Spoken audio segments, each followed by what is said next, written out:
Assalamualaikum warahmatullahi wabarakatuh.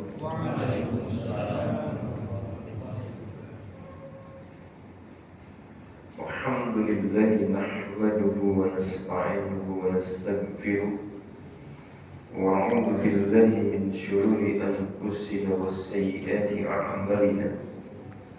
May yahdihillahu fala mudilla lahu wa may yudlil fala hadiya lahu. Asyhadu an la ilaha illallah wahdahu la syarika lahu wa asyhadu anna Muhammadan 'abduhu wa rasuluhu la nabiyya ba'da. Allahumma shalli wa sallim 'ala nabiyyina Muhammadin wa 'ala alihi wa sahbihi ajma'in. Qala Allah ta'ala fi kitabihil karim. A'udzu billahi minasy syaithanir rajim. Ya ayyuhalladzina amanu taqullaha haqqa tuqatih wa la tamutunna illa wa antum muslimun. Alhamdulillah, Bapak dan Ibu hadirin jemaah yang dirahmati Allah, puji dan syukur kita panjatkan kehadiran Allah atas nikmat bisa melaksanakan sholat subuh berjamaah. Man sholat subha fi jama'atin kana fi nikmatillah. Barang siapa yang melaksanakan sholat subuh berjamaah dalam jaminan Allah, mudah-mudahan dijamin kebahagiaan kita, dijamin keselamatan kita, dijamin nilai keberkahan dan karunia kita, dan insyaallah dijamin wafat dalam kondisi husnul khatimah, dan dijamin surga kita, serta dijamin selamat dari api neraka. Amin. Teriring salawat dan salam tercurah kepada junjungan Nabi kita Nabi Muhammad sallallahu alaihi wasallam, dan kita buka dengan bacaan basmalah. Bismillahirrahmanirrahim. Hadirin jemaah yang dirahmati Allah, sebelum masuk pada al-faslus sadis asar, kita akan membicarakan terlebih dahulu kesimpulan dari pasal sebelumnya, yaitu pasal tentang karomah aulia dan kesesatan wali-wali setan. Wa ammal farqu baina karomati auliya'illahi ar-rabbaniyah wa bainal ahwali as-saytaniyah wa innahu yadharu fi sulukil 'abdi wa halih. Adapun perbedaan antara karomah para wali-wali Allah dan kondisi wali-wali syaitan itu tampak pada perilaku atau etika seorang hamba dan kondisi keimanannya. Fa in kana min dawil iman wa taqwa, seandainya dari kelompok orang yang beriman dan bertakwa, al-mutamassikina bi syari'atillahi zahiran wa batinan, yang berpegang teguh dengan syariat Allah secara lahir dan batin, fama yazri ala yadayhi min khariqatin wa karamatun min Allah ta'ala, maka seandainya ada keajaiban, ada keanehan-keanehan yang tampak pada diri mereka sebagai khariqah, sebagai khawarikul adat, insyaallah min karamatillah, insyaallah huwa karamatun min Allah ta'ala, itu adalah kemuliaan dari Allah yang disebut dengan karamah, pertolongan Allah subhanahu wa ta'ala berupa hal-hal yang mungkin seperti kelihatan ajaib, dampak dari keimanan dan ketakwaan. Itu poin yang pertama. Jadi disebut dengan karomah pada hal-hal yang tampak ajaib pada diri seseorang kalau mereka min dzawil imani wa taqwa al-mutamassikina bi syariatillahi dhahiran wa batinan. Jika mereka adalah orang-orang yang memang beriman dan bertakwa, yang berpegang teguh pada syariat Allah secara zahir dan batin. Wa in kana min dawil khubsi wasyarr wal bu'di anit taqwa wal munghamisina fi durubil ma'asi wal tawaggulina fil kubri wal fasad. Tapi seandainya kemudian orang tersebut dari golongan orang-orang yang melakukan keburukan dan kejahatan, jauh dari ketakwaan dan tenggelam dalam kemaksiatan,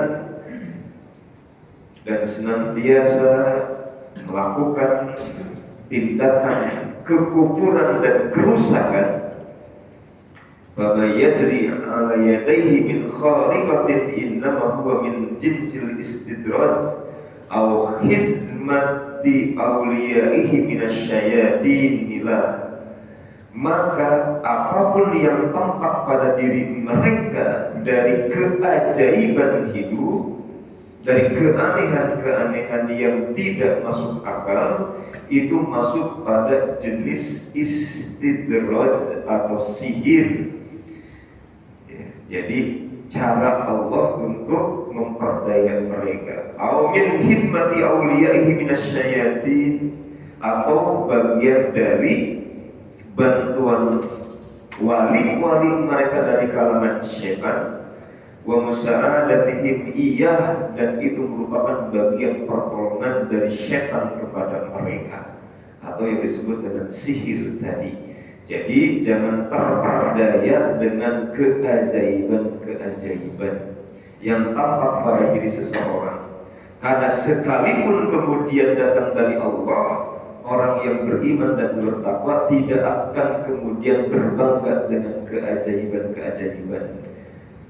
Banyak orang-orang mulia yang Allah datangkan keajaiban kepada mereka, justru mereka menutupinya, khawatir pandangan salah dari manusia, atau khawatir hatinya akhirnya terpeleset merasa paling mulia karena keajaiban-keajaiban hidup tersebut. Jadi justru kalau itu karomah akan disembunyikan, tidak akan ditampakkan dan dibanggakan. Karena apa? Karena hati manusia mudah tergelincir, dan mereka sendiri bisa jadi tergelincir ketika ditolong oleh Allah dengan keajaiban, padahal memang datang dari ketakwaan dan keimanan. Tetapi hati manusia, siapa yang tahu, ketika muncul terbersit di dalam dirinya, merasa ada nilai lebih dibanding manusia, merasa paling dekat dibanding manusia yang lain kepada Allah, sehingga meski berawal dari pertolongan Allah, tapi berakhir pada ketakabburan, berakhir pada kesombongan, yang akhirnya itu pun menjadi percuma. Makanya al-istiqomah khairun min alfi karomah. Istiqomah itu lebih utama dibandingkan 1000 keajaiban. Jadi istiqomahlah, tidak perlu menunggu keajaiban yang datang dari Allah, karena jika memang kita punya hak di sana, Allah tetap akan menolong kita tanpa perlu diperlihatkan kepada manusia.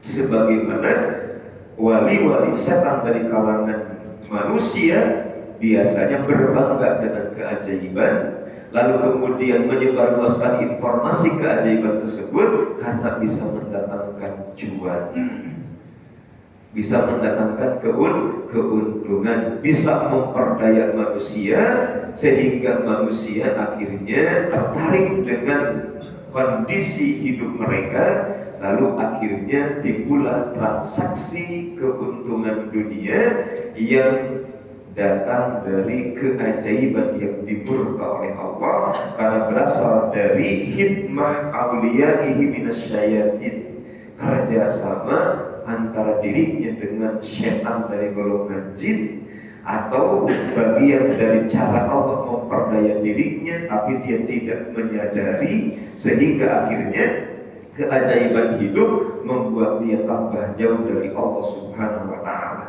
Itu akhir kesimpulan dari pasal terkait dengan wali-wali Allah dan karomah-karomah mereka, serta wali-wali syaitan dengan kesesatan mereka. Kita masuk pada Al-Faslus Sadis Ashar, pasal yang ke-16, masih dalam Al-Babul Awal, bab yang pertama fil aqidah, dalam urusan akidah, diberi judul Al-Iman biwujubil amri bil ma'rufi wan nahyi 'anil munkar wa adabih. Keimanan terhadap wajibnya amar ma'ruf nahi munkar dan etika amar ma'ruf nahi munkar. Jadi ada 3 permasalahan, yaitu tentang amar ma'ruf nahi munkar sebagai sebuah kewajiban.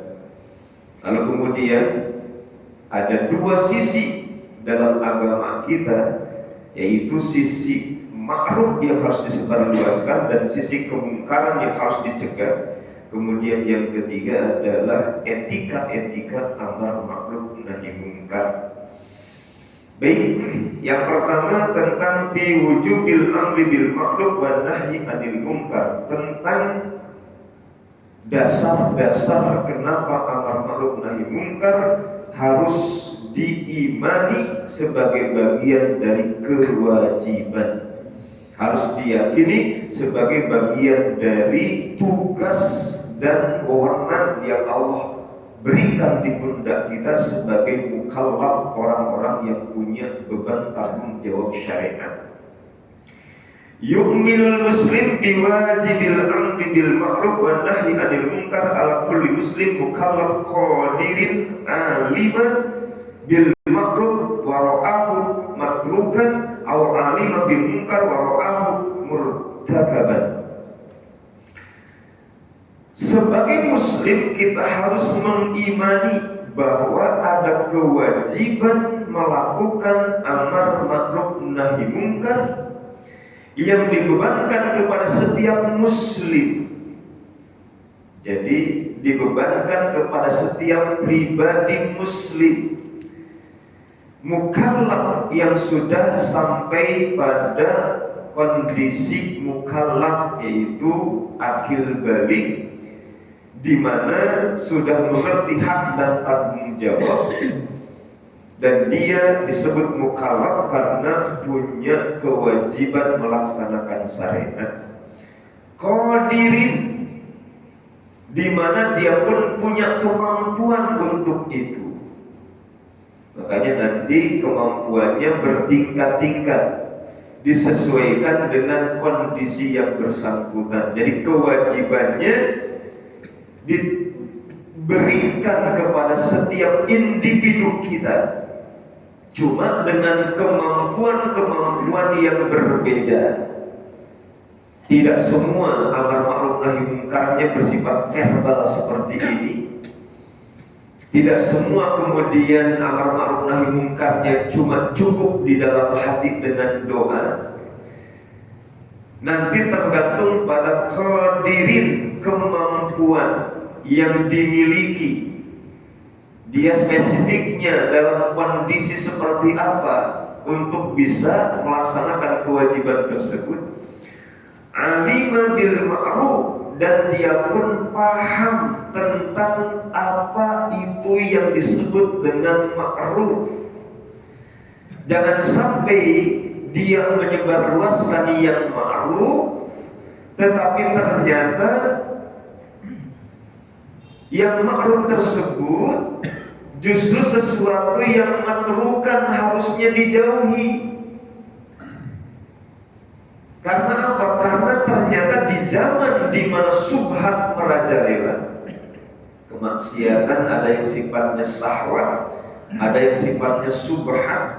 Syahwat nyata-nyata adalah perilaku dari hawa nafsu yang menyimpang, sementara subhat adalah tindakan yang datang dari pemahaman yang keliru atau inhiraf. Seseorang salah paham terhadap agama sehingga agama dianggap bukan bagian dari agama, kebiasaan malah masuk menjadi bagian dari agama, tradisi malah masuk menjadi bagian dari agama, sehingga ketika salah memahami agama, dia pun salah memahami mana yang makruh yang harus disebarluaskan dan mana yang sekiranya dianggap makruh padahal ternyata mesti ditinggalkan. Karena di zaman kita yang subhat merajalela, agama dipahami bukan sekedar firman Allah dan sabda Rasul.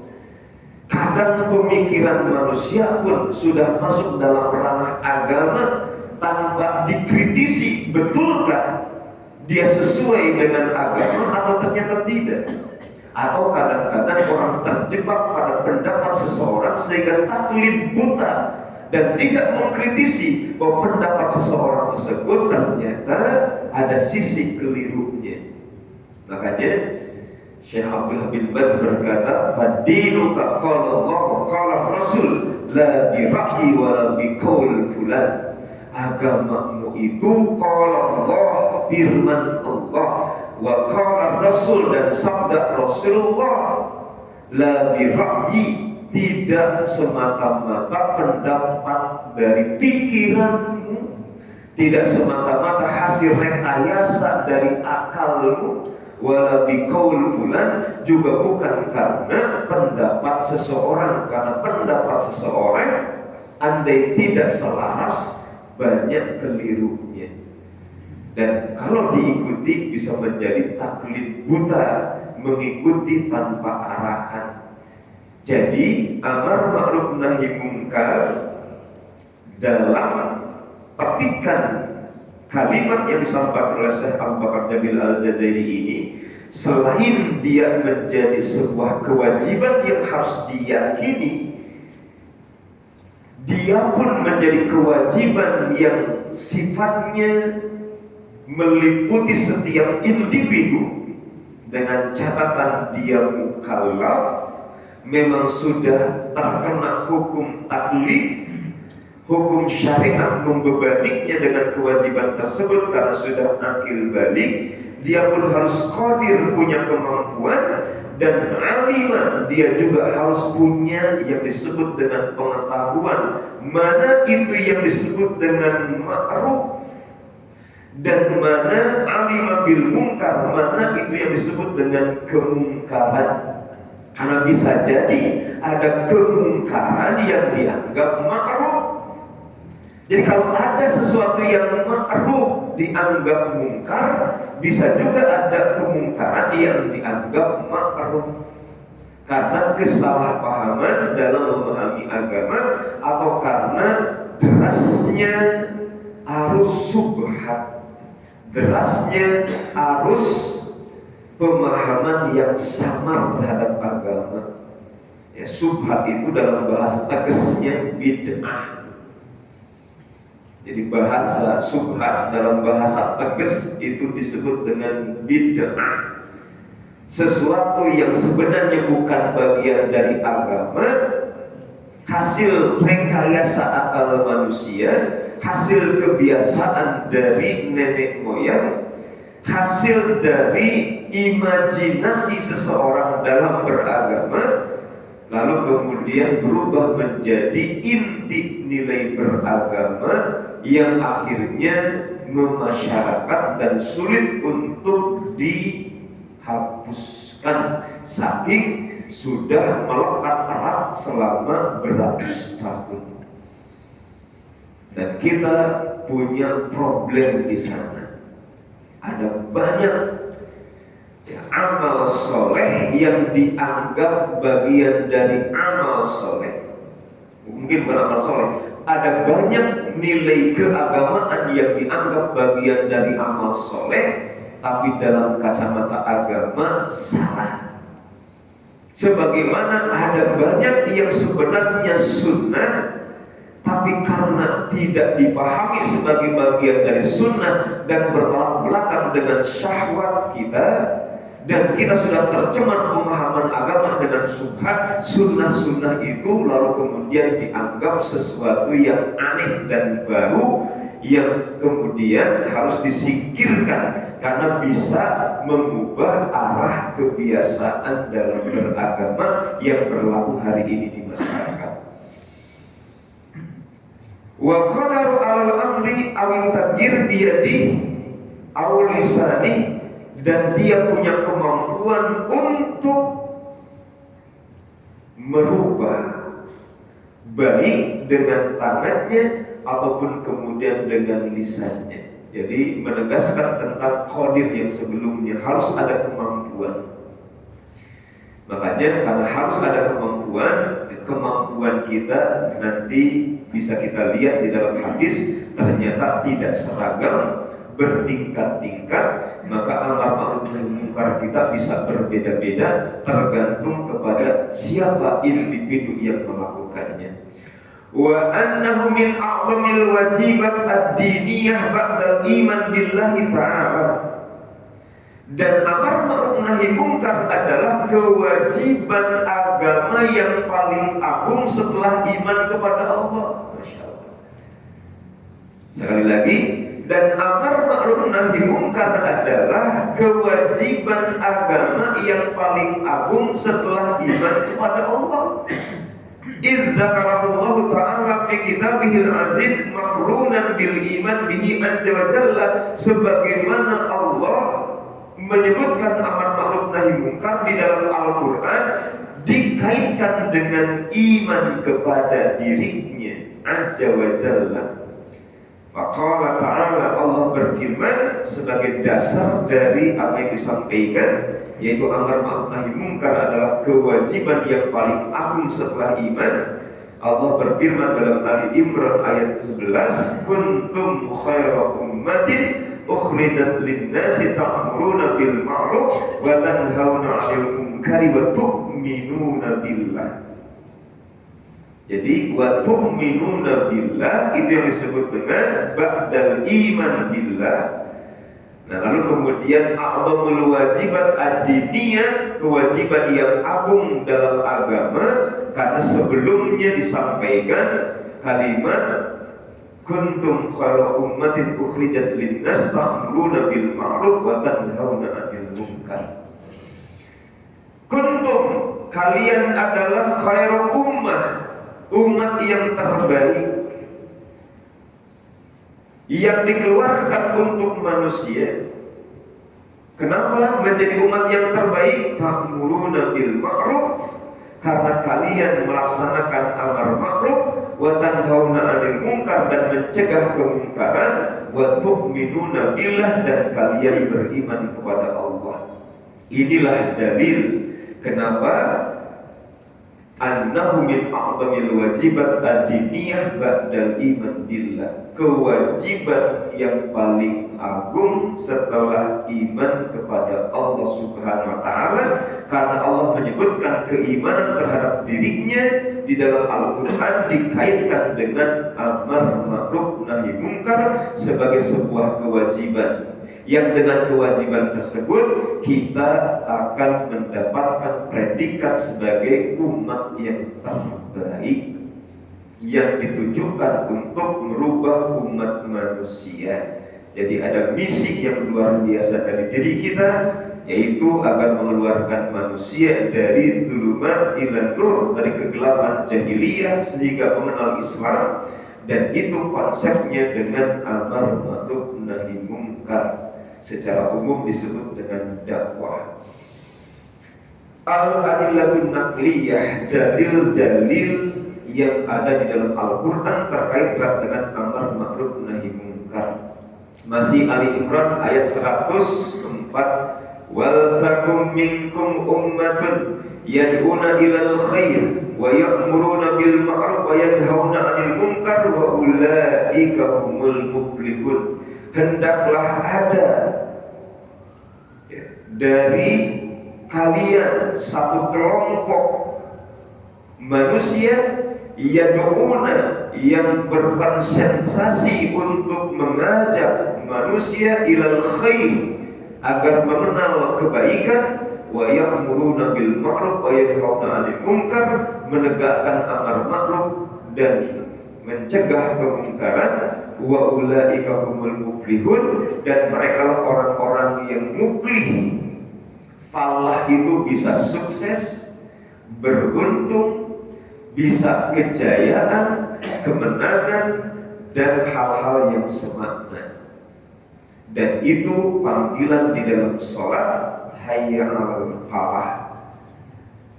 Dan tentu saja kesuksesan yang dimaksud adalah kesuksesan dunia dan akhirat, yang itu termaktub dalam doa kita, fid dunya hasanah wa fil akhirati hasanah wa qina adzabannar. Itu yang pertama. Yang kedua, ikhbaru ta'ala ala ahli nusratihi wa walayatihi bi annahum ya'muruna bil ma'ruf wa yanhauna 'anil munkar fi qawlihi. Dan informasi dari Allah tentang orang-orang yang bakal mendapatkan pertolongan Allah, orang-orang yang kemudian mendapatkan kedudukan di sisi Allah, di mana Allah berfirman dalam surah Al-Hajj ayat yang ke-41, alladzina immakkannahum bil ardh aqamus shalah wa atau zakah wa amaru bil ma'ruf wa nahaw 'anil munkar. Alladzina, dan orang-orang immakkannahum bil ardh, yang kami teguhkan kedudukan mereka di muka bumi, aqamus shalah, mereka menegakkan salat, wa atau zakah, menunaikan zakat, wa amaru bil ma'ruf wa nahaw 'anil munkar, dan menegakkan amar ma'ruf nahi munkar. Hadirin yang dirahmati Allah SWT, jadi orang-orang yang bakal mendapatkan nilai pertolongan sehingga mereka bisa diteguhkan kedudukan mereka di muka bumi, itu di antara cirinya adalah bukan sekedar menegakkan sholat, menunaikan zakat, tapi sekaligus juga menegakkan amar ma'ruf nahi munkar. Kalau di masa kini, yang immakkanahum bil ardh, yang mendapatkan kedudukan di muka bumi adalah presiden misalnya, maka kewajiban presiden adalah untuk amar ma'ruf nahi munkar. Jangan sampai kemudian tidak peduli dengan kemungkaran-kemungkaran yang ada di sekelilingnya.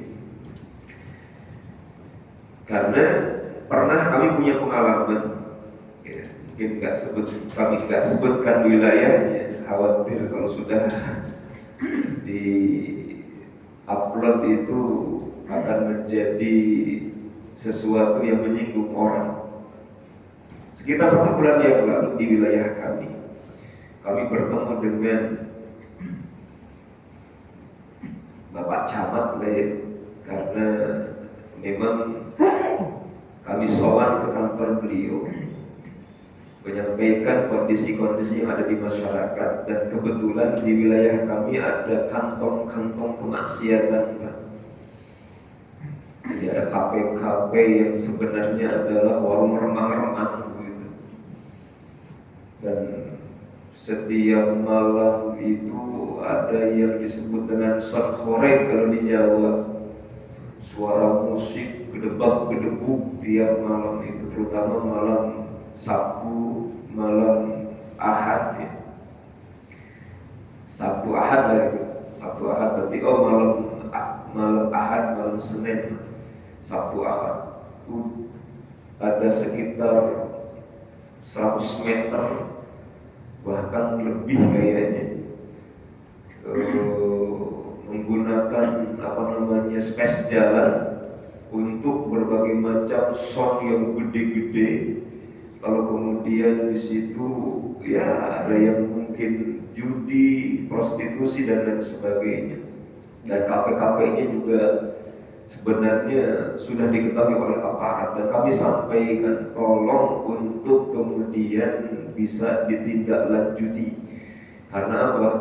Karena lingkungan terganggu, anak-anak muda bisa tercemar, lalu kemudian prostitusinya, judi, minuman dan kemaksiatan termasuk mungkin obat-obatannya itu bisa menjadi penyakit di masyarakat yang juga menyebar di lingkungan anak-anak dan remaja. Jawabannya, mohon maaf itu urusan perut.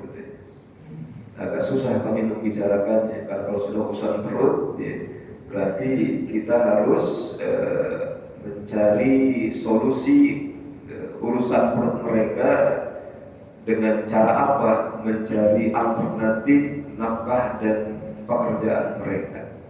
Jadi kemaksiatan sudah dianggap sebagai bagian dari profesi. Urusan perut, cara orang mencari nafkah yang kita yang menyampaikan hanya bisa ngelus dada. Karena apa?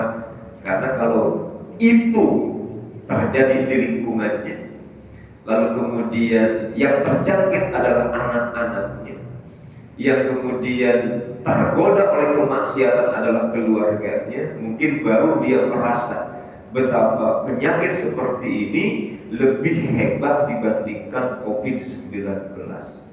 COVID-19 yang ditakuti ya paling cuma jasmani dan ada obatnya, bisa sembuh. Tapi penyakit seperti ini itu bisa menjadi kebiasaan yang mengubah perilaku, membentuk karakter, dan sulit untuk kemudian diselesaikan, dan dia bisa merajalela menyebar kepada orang lain dan merusak lingkungan yang ada. Tapi ujung-ujungnya orang yang immakanahum bil ardh, yang punya kedudukan di muka bumi, berlepas diri, tidak mau kemudian merepotkan diri dengan amar ma'ruf nahi mungkar padahal tanggung jawabnya, karena dianggap bagian dari urusan perut. Hadirin jamaah yang dirahmati Allah SWT,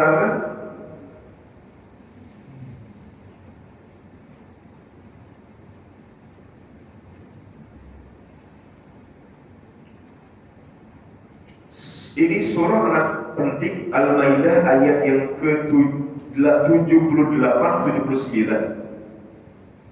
Pelajaran sejarah buat kita. Lu'inal ladzina kafaru min bani Israil 'ala lisani Daud wa Isa ibn Maryam. Dzalika bima asaw wa kanu ya'tadun kanu la yatanahawna an karin fa'alu labisa ma kanu yaf'alun.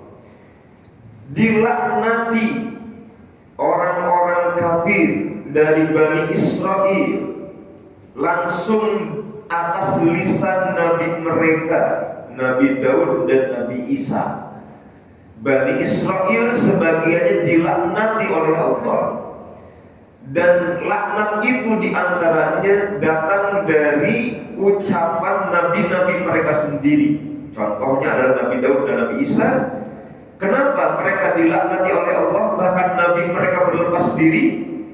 Itu karena asal kemaksiatan, pembangkangan mereka, kemungkaran mereka.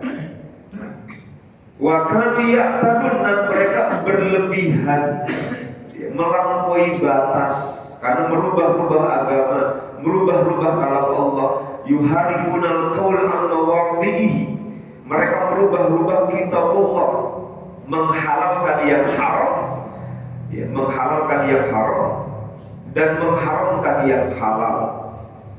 Ini menjadi bagian dari nilai amal ibadah yang dinilai oleh Allah ketika mereka dalam beribadah berdasarkan fatwa-fatwa rahib mereka, yang rahib-rahib tersebut menghalalkan segala macam cara dan diikuti oleh mereka.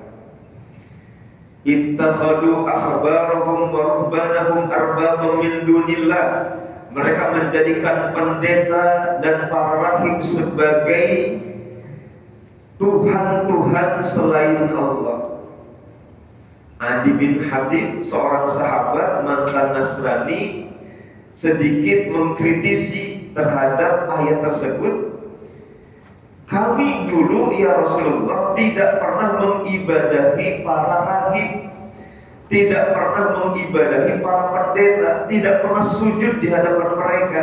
Tapi kenapa Quran mengatakan ittakhadu, mereka itu Yahudi dan Nasrani menjadikan ittakhadu akhbarahum wa ruhbanahum, rabi-rabi dan rahib-rahib mereka arbab sebagai Tuhan min dunillah di sisi Allah. Kenapa kami dianggap menuhankan para pendeta? Kami dulu gak pernah beribadah kepada para pendeta.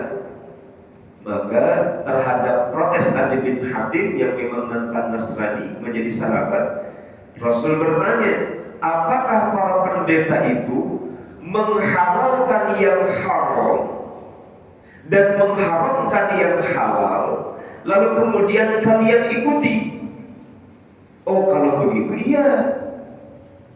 Ada yang haram di dalam kitabullah dihalalkan oleh mereka dengan fatwa-fatwanya.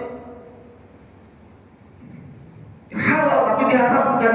Ada yang halal diharamkan, ada yang haram dihalalkan. Kalau itu iya, lalu kemudian diikuti oleh kami. Fakadzalika ibadatuhum iyyahum, itulah yang disebut dengan mengibadahi pendeta. Ini disebut oleh Quran surah Al-Maidah, wa kanu ya'tadun, dan mereka melampaui batas. Itu agama dirusak, diubah-ubah, agama dirusak, dimasukkan dengan fatwa-fatwa para kiai mereka. Karena pembangkangan dan kondisi mereka yang melampaui batas, mereka dilaknat oleh Allah. Kalau terlebih mereka itu la yatanahawna an munkarin fa'alu, tidak mencegah kemungkaran yang dilakukan oleh sebagian mereka. Labisa makanu yaf'alun, sungguh labisa, sungguh hina, sungguh tercela apa yang mereka lakukan. Jadi hadirin, tidak melakukan amar ma'ruf nahi munkar bisa mendatangkan dua hal. Yang pertama, mendatangkan laknat dari Allah Subhanahu wa taala.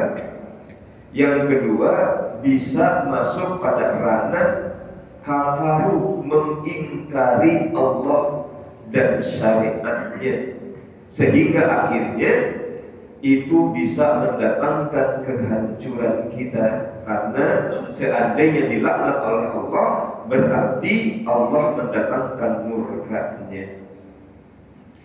Baik, yang terakhir karena mungkin sudah hampir pada tanya jawab, surah Al-A'raf ayat 165. Anjaynal ladzina yanhauna 'anis su' wa akhadnal ladzina zalamu bi'adzabin ba'isin bima kanu yafsukun. Anjayna, kami selamatkan, alladzina yanhauna 'anis su', orang-orang yang mencegah perbuatan yang jelek. Orang yang melaksanakan amar ma'ruf nahi munkar akan ditolong oleh Allah. Wa akhadnal ladzina zalamu, dan akan kami siksa orang-orang yang zalim bi'adzabin ba'is, dengan adab yang berat, bima kanu yafsukun, karena kefasikan mereka. Jadi negeri ini di antara formula keselamatannya adalah tegakkan amar ma'ruf nahi munkar. Jangan biarkan kemungkaran merajalela. Jangan dibiarkan penyakit masyarakat menyebar. Sebagaimana penyakit harus diobati, sebagaimana penyakit harus diselesaikan, jangan sampai dia menjadi komplikasi. Sebagaimana penyakit harus ada pencegahan, maka penyakit di masyarakat yang bisa menyebar, bisa menular, itu pun harus dicegah, diobati. Cara mencegah penyakit masyarakat, kemungkaran dan kemaksiatan adalah dengan menegakkan amar ma'ruf nahi munkar.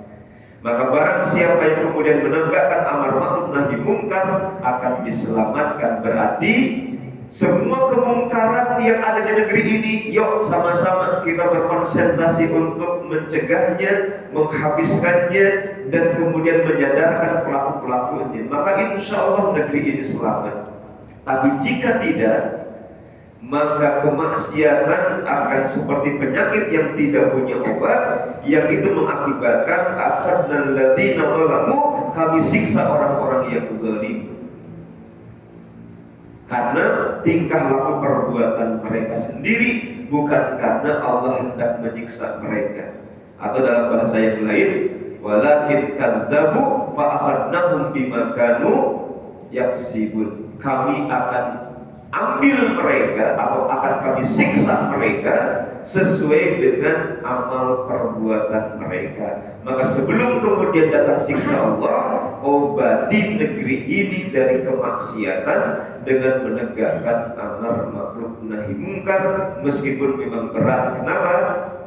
Qulil haqqa walau kana murran. Menyampaikan kebenaran itu pahit, tapi mesti disampaikan sepahit apapun demi kebaikan kita.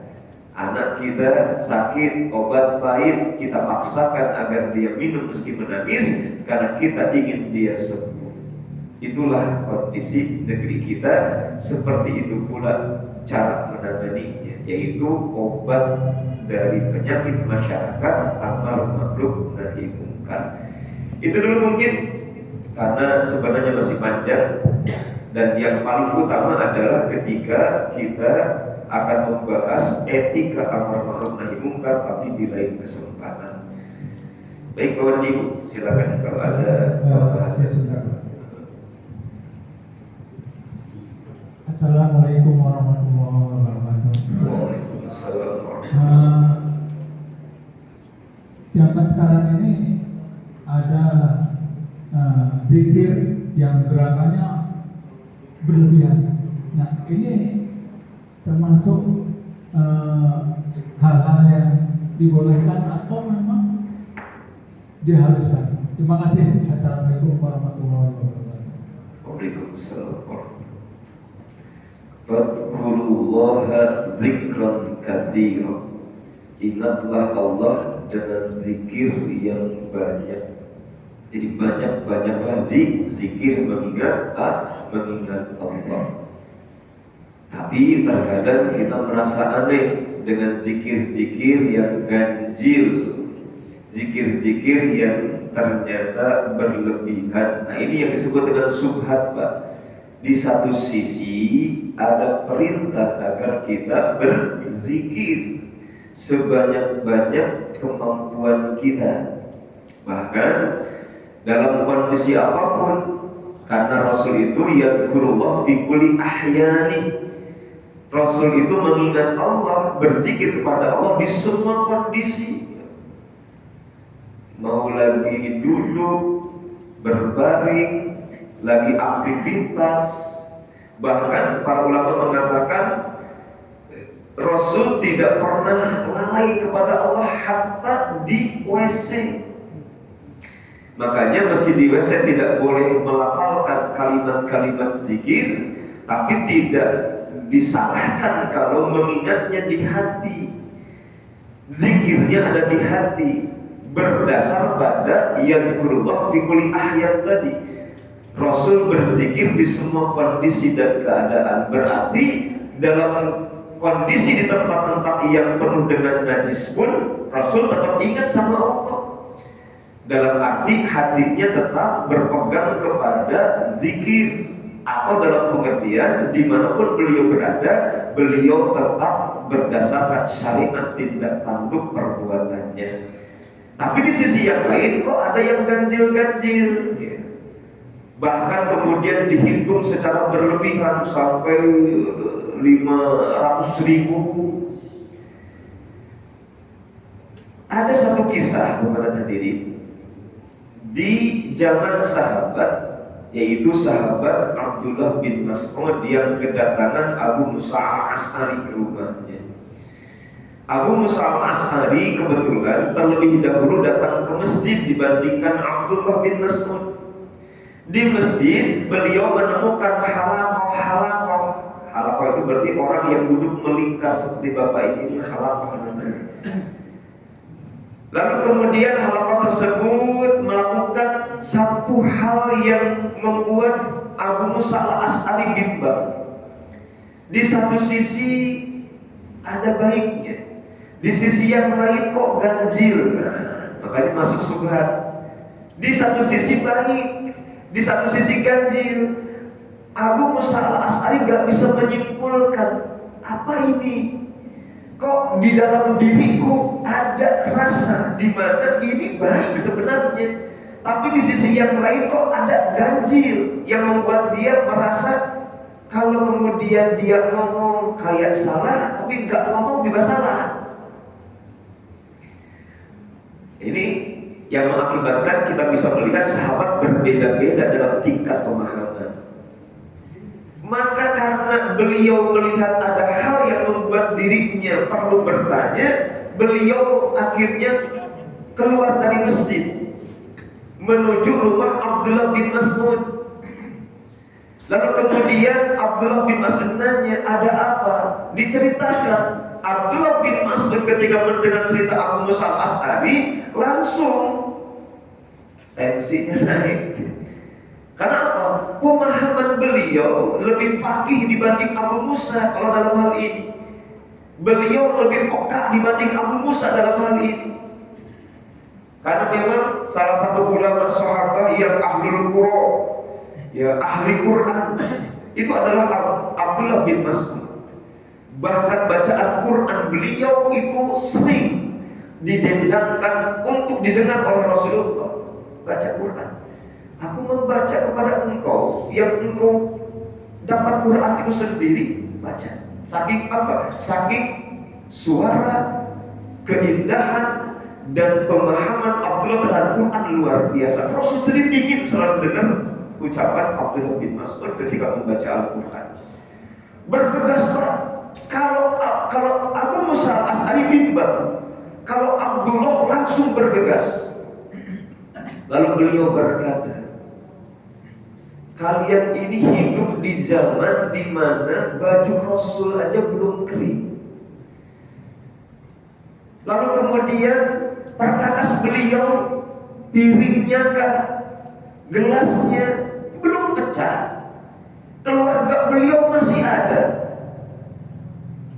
tapi kalian sudah melakukan sesuatu yang jauh berbeda dengan apa yang dilakukan oleh Rasulullah SAW.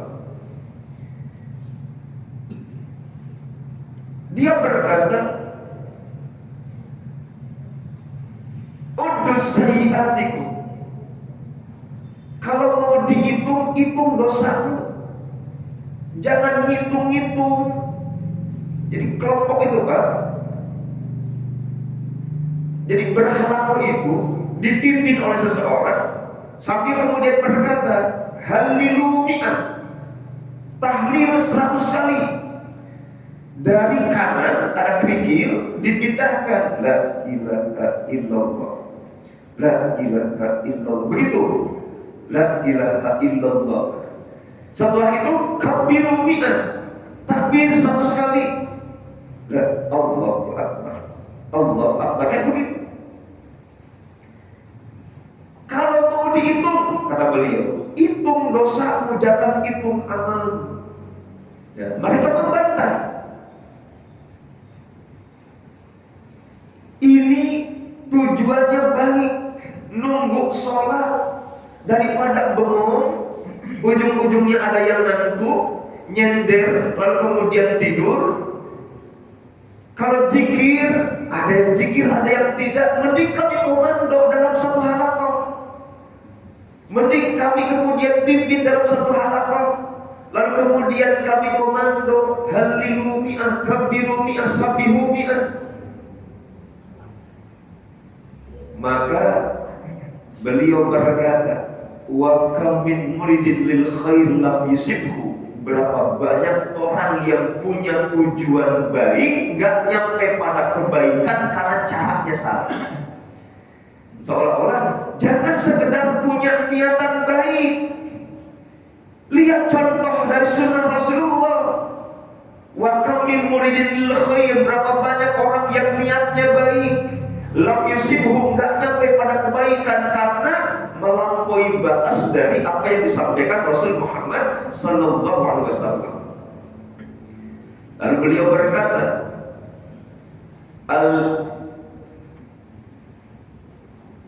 al-izdihadu al-iktisadu fil ibadah khairun min izdihadin bid'ah. Bersungguh-sungguh dalam urusan amal ibadah, bukan bersungguh-sungguh, bersederhana, mencukupkan pada apa yang ada dalam amal ibadah, khair, lebih baik, min izdihadin bid'ah, daripada bersungguh-sungguh semua dikerjakan tapi ternyata ujung-ujungnya bid'ah, tidak punya dasar. Sekali lagi, al-iktisad bil ibadah, beribadah dengan apa yang ada. Sholat duha, kita masih keteteran, udah laksanakan, coba duha. Sholat malam, kita masih keteteran, udah kalau mau nambah ibadah sunat, laksanakan sholat malam. Al-iktisad, mencukupkan amal ibadah pada apa yang ada, yang datang dari sunnah Nabi, khairun min izdihadin bid'ah, itu lebih baik dibandingkan bersungguh-sungguh dalam amal ibadah, semua dikerjakan tapi ujung-ujungnya bid'ah. Itu jawaban yang pertama. Ada kasus dengan pertanyaan Bapak, di mana zikir berjamaah dengan jumlah tertentu, dihalakohkan dengan irama tertentu, dengan kaifiyah tertentu, pernah ditegur habis-habisan oleh Abdullah bin Mas'ud, dan mohon maaf, Abdullah menyebutnya sebagai bid'ah, bukan kami yang mengatakan. Karena ada kalimat tadi, al-iktisad fil ibadah khairun min izdihadin bid'ah. Nah, yang kedua jawaban saya, kita waktu walaupun sudah ada isyarat ya, habis waktu. Ada 5 hal dalam amal ibadah yang gak bisa diubah, Pak. Jumlah bilangan ibadah, waktu amal ibadah, tempat amal ibadah, jenis dan sifat amal ibadah, serta kaifiyat amal ibadah. Yang pertama, jumlah amal ibadah. Maghrib 3 rakaat, jangan kemudian sok-sokan jadi 4 rakaat, Pak. Hanya merasa 4 lebih baik dibanding 3. Subuh 2 rakaat, jangan diubah menjadi 4 hanya karena 4 rakaat lebih banyak dibanding 2. Logikanya berarti lebih baik dibanding 2. Termasuk zikir. Jangan mengatakan ini 50.000 dibaca sebelum sholat, ini 100.000 dibaca sebelum tidur. Jumlah 100.000, jumlah 10.000, jumlah 5.000 itu datang dari mana dulu? Yang kedua, waktu ibadah. Jangan kemudian merasa kita orang soleh lalu kemudian sholat zuhur sekarang dengan alasan fastabiqul khairat, belum waktu, Pak. Haji jika tidak di musim haji nggak bisa, Pak. Ramadan belum datang, kewajiban Ramadan belum tiba, waktu ibadah ditentukan oleh syariat. Jika ditentukan waktunya, jangan dirubah-rubah oleh hawa nafsu kita. Yang ketiga, tempat. Haji ada tempatnya. Termasuk kemudian ziarah ada tempatnya. Amal ibadah yang ditentukan tempatnya, jangan sampai kemudian dirubah oleh nafsu dan keinginan kita sehingga haji ke pemijahan misalkan. Ada yang haji ke pemijahan atau haji ke Pakistan, lebih sering ke India dibanding ke tanah suci. Entah ada apa di India. Jangan merubah kota suci menjadi kota suci Mekah dan Madinah, berubah jadi Qum. Tempat suci jadi di Qum, atau kemudian tempat suci di Teheran misalkan, nggak bisa. tempat ibadah yang ditentukan oleh agama jangan diubah-ubah tempatnya. Sifat atau jenis bahimatul an'am di dalam Idul Adha itu tidak termasuk ayam, apalagi telur. Maka satu truk bapak berkorban pakai telur dalam bingkai syariat enggak berkorban. Sedekah iya, berkorban tidak. Kalau kemudian dengan sungguh-sungguh merubah, bermasalah, bid'ah jadi. Kenapa? Bahimatul an'am ada ketentuannya. Ayam tidak termasuk bahimatul an'am meskipun dia ternak. Bebek tidak termasuk bahimatul an'am meskipun dia ternak. Bahimatul an'am itu ternak, tapi tidak semua ternak. Termasuk tidak bisa dengan ikan, walaupun ikan mungkin ternak. Sifat atau jenis. Yang kelima, kaifiyah, tata cara. Sholat itu diawali dengan takbir, diakhiri dengan salam, jangan diubah. Takbir itu Allahu Akbar, bukan Allahu Akbar, jangan diubah. Kaifiyat wudu, kalau yang wajib kan muka dulu, kanan, kepala, baru kemudian kaki. Jangan kemudian kaki dulu dengan alasan yang paling kotor, kaki dulu, dahulukan kaki. Harus tertib seperti yang disunahkan oleh Nabi. Maka 5 perkara ini diingat-ingat ya, supaya nanti kalau dilihat di masyarakat ada amal ibadah kok jumlahnya kecil, kok jumlahnya beda, kok waktunya lain, kok tempatnya nggak sesuai, kok jenis dan sifatnya beda, termasuk kok kaifiyatnya nyeleneh. Bapak bisa menilai itu amal ibadah sunnah atau masuk pada ranah bid'ah. Mungkin cukup satu pertanyaan. Kalau sudah habis, subhanakallahumma bihamdika asyhadu an la ilaha illa anta astaghfiruka wa atubu ilaik. Alhamdulillah. Assalamualaikum warahmatullahi wabarakatuh.